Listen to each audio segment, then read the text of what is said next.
नमस्कार, स्वागत है आपका डॉक्टर साहिब में और मैं हूं आपके साथ सौम्या राठी।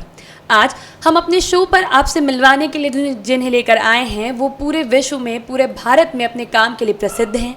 उनकी प्रसिद्धि और उनके काम के प्रति उनकी श्रद्धा इतनी है कि उन्हें पद्मश्री से सम्मानित किया जा चुका है और वो मदर ऑफ मदर्स के नाम से जानी जाती हैं।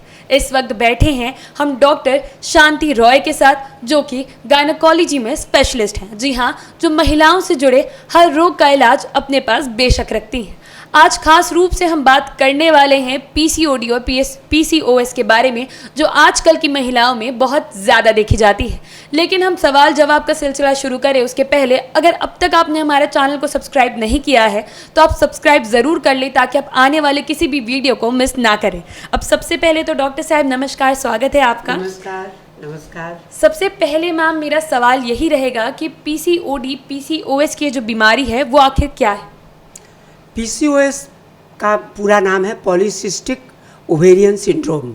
और पॉलीसिस्टिक ओवेरियन सिंड्रोम को अगर हिंदी में कहें तो इसका मतलब है कि ओवरी में छोटे छोटे, पॉली मतलब बहुत सारे, सिस्टिक मतलब सिस्ट छोटे छोटे हो जाते हैं।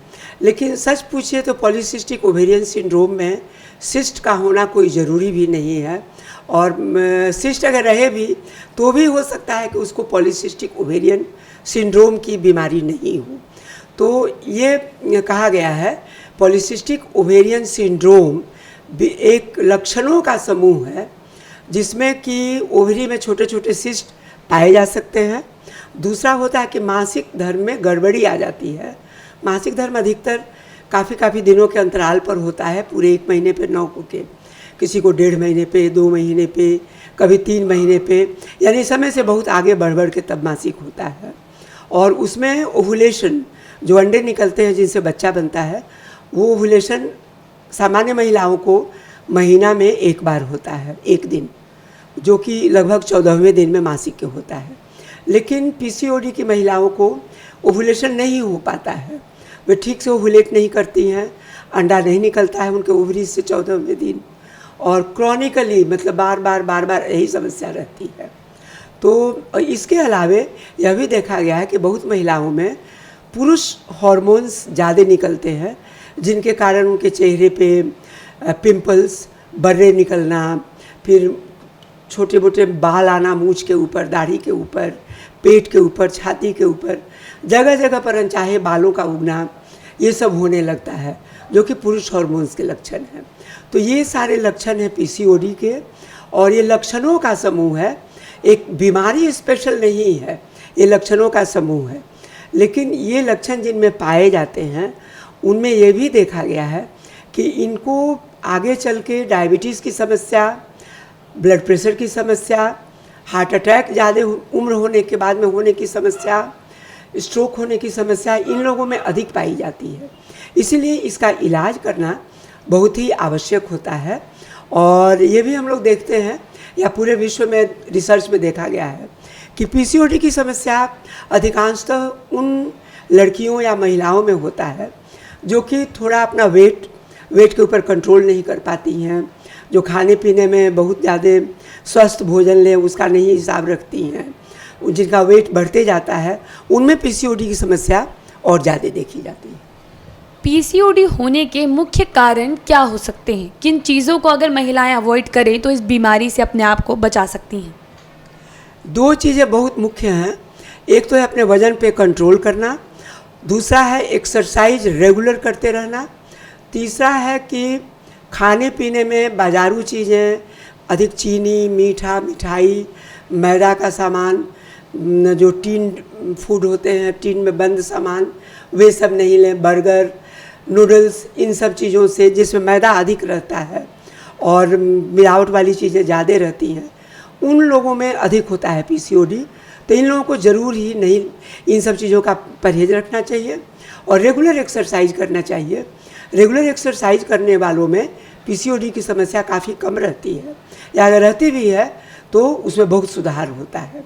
इसलिए खान पान में सुधार और एक्सरसाइज, इन 2 चीज़ों से काफ़ी फ़ायदा पहुंचता है पीसीओडी में, और उन लोगों को कम होता है। आजकल की जो जवान लड़कियां हैं पहले के मुताबिक अब उनमें पीसीओडी पीसीओएस की समस्या बहुत ज़्यादा देखी जा रही है। तो आजकल की लड़कियों में इस बीमारी का बढ़ जाना, इसके क्या कारण हो सकते हैं? केवल लड़कियों में ही नहीं, महिलाओं में भी हम लोग के यहाँ जितनी आती हैं बच्चे के लिए इलाज कराने कि बच्चा नहीं हो रहा है, उसमें सच पूछिए तो 3/4 में पीसीओडी प्रेजेंट रहता है। और इसका मेरी समझ से मुख्य कारण ये है कि पहले के ज़माने में महिलाओं के जिम्मे, लड़कियों के जिम्मे घर में काफ़ी काम रहा करते थे। घर में झाड़ू पोछा करने के अलावे धान कूटना, चूड़ा बनाना, दाल छाँटना, सब चीज़ करना औरतों को करना पड़ता था। महिलाओं के जिम्मे ये सब काम थे, जिससे उनका स्वतः बहुत अधिक एक्सरसाइज होता था और ये समस्या नहीं होती थी। लेकिन अब आज क्या हो गया कि वो सारी चीज़ें मशीन से होती हैं। यहाँ तक कि कपड़ा भी मशीन धो देता है, झाड़ू पोछा अधिकतर जो थोड़ी भी अच्छे घर की महिलाएं हैं उनके यहाँ झाड़ू पोछा अपने से नहीं करते हैं लोग, कोई ना कोई आदमी और रहती है या रहता है जो कि ये सब काम कर देता है। तो अब तब महिलाओं के जिम्मे काम मेहनत वाला तो रह नहीं गया। अब या तो बैठ करके टीवी, मतलब जो खाली समय रहा उसमें टीवी देखती हैं, और जो कामकाजी महिलाएं हैं उन्हें बैठकर ऑफिस में काम करना पड़ता है। तो बैठा बैठी से एक्सरसाइज बिल्कुल हो नहीं पाता है और इसके चलते समस्या आजकल बढ़ती चली जा रही है। पीसीओडी के लक्षण को कैसे पहचान सकते हैं महिलाएं और लड़कियां, ताकि सही समय पर उसकी पहचान कर वो अपने डॉक्टर के पास इलाज के लिए पहुंच जाएं? सबसे मुख्य तो हम कहे आपको वज़न बढ़ना और साथ साथ में मासिक में इरेगुलरिटी आना, मासिक आगे बढ़ के होगा। तो अगर बार बार ऐसा हो रहा है कि मासिक आगे बढ़ जाता है, अपने समय पर नहीं आकर के डिलेड हो जाता है, 15 दिन आगे बढ़ गया, 20 दिन आगे बढ़ गया, कभी कभी 2-2 महीना आगे बढ़ गया, और साथ में ये भी देख रहे हैं कि वज़न भी बढ़ते जा रहा है या मुंह पर बाल आ रहे हैं, बर्रे वगैरह काफ़ी निकल रहे हैं, तो एकदम समझना चाहिए कि हमको पीसीओडी है और ज़रूर डॉक्टर से मिलना चाहिए। इसका इलाज क्या है? मतलब अगर महिलाएं पीसीओडी से ग्रसित हो जाती हैं, अपने डॉक्टर के पास पहुंच जाती हैं, तो इलाज किस तरीके से किया जाता है? अब हमने आपको बताया पहले भी कि महिलाओं में डायबिटीज़ होने का डर रहता है, क्योंकि इन लोगों को ना इंसुलिन रेजिस्टेंस होता है। इंसुलिन रेजिस्टेंस तो हमारी महिलाएं उतना नहीं समझ पाएंगी, लेकिन हमारे शरीर के मेटाबॉलिज्म को सही रखने के लिए इंसुलिन का पैंक्रियाज में सिक्रेशन होता है, और हम लोग जो भी खाना खाते हैं वो इंसुलिन के द्वारा मेटाबोलाइज होता है और देह में लगता है, काम करता है, एनर्जी पैदा करता है। तो किसी महिलाओं में अगर इंसुलिन से रेजिस्टेंस पैदा हो जाए, यानी कि इंसुलिन काम अपना ठीक से नहीं कर पाए, तब इन महिलाओं को पीसीओडी होने का चांसेस रहता है और इनमें इंसुलिन रेजिस्टेंस पाया जाता है। अतः जो चिकित्सा की जाती है वो मासिक धर्म को रेगुलेट करने की हार्मोन की दवा दी जाती है, और साथ साथ इंसुलिन रेजिस्टेंस को सुधारने के लिए वो दवाएं दी जाती हैं, खास करके मेटफॉर्मिन, जो कि डायबिटीज़ का इलाज है। और बहुत बार ऐसा होता है कि डॉक्टर पीसीओडी के लिए जब मेटफॉर्मिन लिखता है तो महिलाएं या लड़कियां दवा की दुकान में जाती हैं, दवा की दुकान वाला बोलता है कि ये दवा आप क्यों ले रही हैं, ये तो डायबिटीज़ की दवा है, तो वो एकदम घबरा करके वो दवा लेती ही नहीं है, छोड़ देती हैं। जबकि बात ऐसी नहीं है, वो डायबिटीज़ की दवा है लेकिन साथ साथ इंसुलिन रेजिस्टेंस की भी दवा है, और उस दवा को देना पड़ता है, लेना पड़ता है पीसीओडी की महिलाओं को। एक आखिरी सवाल मैं यही पूछना चाहूँगी, जो पीसीओडी को लेकर सबसे ज़्यादा उठाया जाता है और जिसकी वजह से महिलाएं पीसीओडी से बहुत ज़्यादा घबराती हैं, वो ये है कि पीसीओडी प्रेगनेंसी को किस तरीके से प्रभावित करता है? यह प्रभावित 2 तरह से करेगा। सबसे मुख्य कारण तो ये है कि जैसा कि हमने बताया कि पीसीओडी में समय पर अंडे निकलते नहीं, ओवुलेशन नहीं होता है, तो ओवुलेशन होने के बाद ही तो प्रेगनेंसी आएगी। ओवुलेशन होगा ही नहीं तो प्रेगनेंसी कहाँ से आएगी?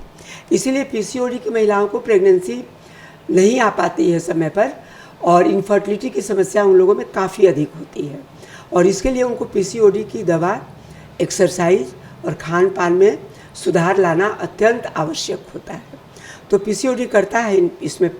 इसके अलावा अगर प्रेगनेंसी आ भी जाती है तो इन लोगों में देखा गया है कि अबॉर्शन का रिस्क ज़्यादा रहता है। इसके अलावा अगर अपने वज़न पर उन्होंने नहीं ख्याल किया, ज़्यादा वेट है, तो वेट के चलते प्रेगनेंसी में काफ़ी समस्याएं आती हैं। प्रेगनेंसी में, डिलीवरी के बाद भी इसलिए पीसीओडी को सुधारना तो बहुत ज़रूरी होता है। तो देखा आपने कि किस तरीके से डॉक्टर साहब पीसीओडी को लेकर इतनी महत्वपूर्ण जानकारी दे रही हैं कि अगर आपको कोई दवाइयाँ प्रिस्क्राइब की जा रही है तो सिर्फ और सिर्फ केमिस्ट या कुछ कह देने से आपको घबरा कर उन दवाइयों को छोड़ने की ज़रूरत नहीं है, क्योंकि इसमें अलग अलग तरीके की दवाइयाँ चलती है जिनमें से हर एक आपके और आपके स्वास्थ्य की बेहतरी के लिए बेहद ज़रूरी है। इसीलिए बीमारी से घबराएं नहीं और बल्कि ठीक इलाज की तरफ अपने कदम बढ़ाएं और अपने डॉक्टर की बातों पर भरोसा करें और ठीक तरीके से अपने खान पान का ध्यान रखें और किसी की भी कही सुनी बातों में आने के बजाय अपने डॉक्टर की बातों पर ध्यान दें और सही दवाइयों का इस्तेमाल, सही दवाइयों का सेवन करते रहें। बहुत जल्द मुलाकात होगी डॉक्टर साहिब के अगले किसी एपिसोड में। तब तक के लिए अगर आप इस वीडियो को फेसबुक पर देख रहे हैं तो पेज को लाइक और शेयर ज़रूर करें। अगर आप इसे यूट्यूब पर देख रहे हैं तो चैनल को सब्सक्राइब करें।